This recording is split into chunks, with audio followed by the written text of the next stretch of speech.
कौन बनेगा करोड़पति આપણે જ્યારથી નાના હતા ત્યારથી લઈને અત્યાર સુધી આ શો જોતા આવ્યા છે ને આપણને દિલચસ્પી રહી છે કે કોણ કોણ આની અંદર કેવા કેવા જવાબ આપે છે. વડોદરા શહેરની એક યુવતી આનું ગૌરવ છે, કારણ 12મી ઓગસ્ટે શરૂ થનાર કોણ બનેગા કરોડપતિમાં વડોદરા શહેરની એક યુવતી જેનું નામ દીપાલી છે તે સિલેક્ટ થઈ છે. તેણે વિશેષ માહિતી પણ આપી છે. વડોદરા શહેરમાં આવેલા આરવી દેસાઈ રોડ પર ગંગોત્રી એપાર્ટમેન્ટમાં રહેતી દીપાલી સોની 12 ઓગસ્ટથી શરૂ થતા કોણ બનેગા કરોડપતિ ટીવી શોમાં સિલેક્ટ થયા હતા. આ સિઝનમાં તેઓ ફર્સ્ટ કન્સ્ટન્ટ થયા હતા. ત્યારે લાખોમાંથી 150ની પસંદગી થઈ. વડોદરાના મહિલા દીપાલી સોની નસીબદાર નીકળ્યા. દીપાલી સોનીએ બિગ બી એટલે અમિતાભ બચ્ચનના મુખે કોલર ટ્યુન રેકોર્ડ કરાવી છે અને તેમના માટે શાયરી પણ રજૂ કરી છે. કોણ બનેગા કરોડપતિનો જે શો છે તે રિલીઝ થઈ ચૂક્યો છે. 12 અને 13 ઓગસ્ટે રિલીઝ થનાર છે. કાલે જે શોનો પ્રોમો રિલીઝ થયો હતો ત્યારે મિલિયન્સ વ્યૂ આવ્યા હતા. દીપાલી સોનીએ આ બાબતે જ પ્રતિક્રિયા આપી છે. 12મી ઓગસ્ટથી શરૂ થનાર કેબીસી એટલે કે કોણ બનેગા કરોડપતિ ટીવી શોમાં વડોદરાની દીપાલી સોની સિલેક્ટ થયા છે. મારું નામ દીપાલી સોની છે, વડોદરા ગુજરાતથી, જે પ્રોમોમાં પણ ફ્લેશ થઈ રહ્યું છે. મારા હસબન્ડ જીએસએફસીમાં જોબ કરે છે, ઓફિસર છે, અને આમાં લાખો લોકો એપ્લાય કરતા હોય છે.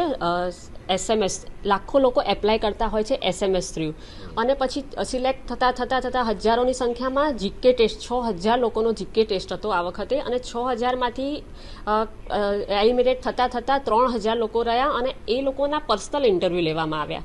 પર્સનલ ઇન્ટરવ્યૂમાં લગભગ હું સવારે 6 વાગે પહોંચી ગઈ હતી પર્સનલ ઇન્ટરવ્યૂ માટે, તો મારો નંબર આવ્યો રાત્રે 9:45. એટલે એ આ આખી પ્રક્રિયા ખૂબ જ ધીરજ માંગી લે છે, ખૂબ જ વિશ્વાસ હોવો જોઈએ કે તમે ક્યારેક તો સિલેક્ટ થશો જ એમ.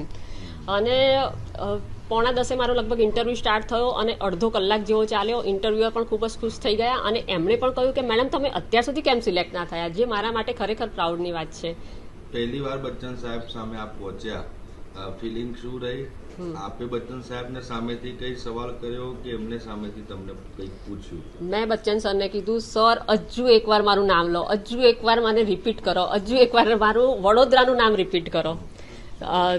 અને સર મને આ કોલર ટ્યુન બનાવી છે, તો તેમણે બહુ જ એ ખુશ થઈ ગયા કે ઓકે એમણે રિક્વેસ્ટ મારી મંજૂર કરી. અને મેં કીધું કે આ એપિસોડ અત્યારે ઓન એર તો ક્યારે આવશે, 12 તારીખે, તો અત્યારે જ મને સર કોલર ટ્યુન રિપીટ કરી આપો. તેમણે મને સ્પેશિયલ પરમિશન આપી ફોનની 2 મિનિટ માટે, અને મને કોલર ટ્યુન રેકોર્ડ કરી આપી. અને એ તો આપણે સૌ જાણીએ જ છીએ, આપણે કોણ નથી જે એમના ફેન નથી. કેબીસીના ભીષ્મ પિતામહ છે, એક્ટિંગના બેતાજ બાદશાહ છે, અને એમની સામે બેસવાનો મોકો મળ્યો. આઈ એમ સો પ્રાઉડ. અને એ ફર્સ્ટ એપિસોડ મારો, હું જેવી હોટ સીટ પર પહોંચું છું ને 2 મિનિટમાં મારો એપિસોડ પતી જાય છે. પછી સેકન્ડ એપિસોડનું જ્યારે શૂટિંગ થાય છે, તો મને ક્રૂ મેમ્બર્સ તરફથી પૂછવામાં આવ્યું કે તમે કેવી રીતે એન્ટ્રી લો છો? તો મેં કીધું સર કેવી રીતે લે છે? તો કે એ તો દોડીને જ લે છે, આપણે તો સૌ જાણીએ છીએ એનર્જીનો પુષ્કળ ધોધ છે. પછી હું અને સર હાથ પકડીને જે દોડીને એન્ટર થયા, મારા માટે 1 કરોડ રૂપિયા બરાબર તો એ જ મોમેન્ટ હતી. અચ્છા, સવાલોનો કેવી રીતે જવાબ આપના દ્વારા આપવામાં આવ્યો? કયા કયા પ્રકારના સવાલ, કયા કયા વિષયના સવાલો આપને પૂછવામાં આવ્યા?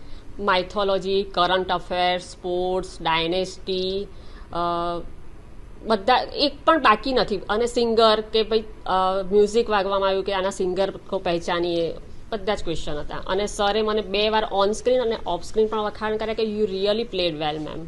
અચ્છા, ચલો, અમુક વાત ગુપ્ત હોય છે, એના જવાબ આપ નહીં આપો, પણ કેટલા સવાલ સુધી આપની સફર રહી? કરોડો નજીક પહોંચ્યા કે લાખો સુધી પહોંચ્યા કે પછી હજારો સુધી પહોંચ્યા? લાખો સુધી. લાખો સુધી. જી જી. ઠીક છે, આપ દર્શકોને શું કહેશો? 12-13 તારીખે આપનો શો રિલીઝ થયો. 12-13 તારીખે મારો એપિસોડ એઝ અ વડોદરિયન જોજો તમે મારો શો, ખરેખર વડોદરાવાસી તરીકે, કેમ કે મેં બહુ જ વાર આપણા શોમાં દીપાલી સોની વડોદરા ગુજરાત કહ્યું છે, તો પ્લીઝ પ્લીઝ પ્લીઝ મારો શો જોજો, બધાને મજા આવશે. કેટલા વાગે શો થવાનો છે? સોની ટીવી પર 9 to 10:30. અચ્છા, અને તમે આપ શું કહેશો, જે રકમ આપ જીત્યા છો, અનેક એવા દાતા કેબીસીમાં આવતા હોય છે કે જે ગરીબો માટે કે કોઈ ચેરિટી માટે દાન કરતા હોય, આપનો શું વિચાર છે? હું મારી યથાશક્તિ કરીશ, કેમ કે આ બધાના બ્લેસિંગ્સ થ્રુ થયું છે. મારે એકલીનું કશું જ નથી. મારા ફેમિલીનો એટલો સપોર્ટ છે, અમારા ગંગોત્રી પરિવારનો એટલો સપોર્ટ છે, અમારા મ્યુનિસિપલ કાઉન્સિલર જાગૃતિબેન કાકા, અમારા ફેમિલી ફ્રેન્ડ મનીષભાઈ મહેતા, બધાનો ખૂબ જ સપોર્ટ રહ્યો છે મને ખરેખર.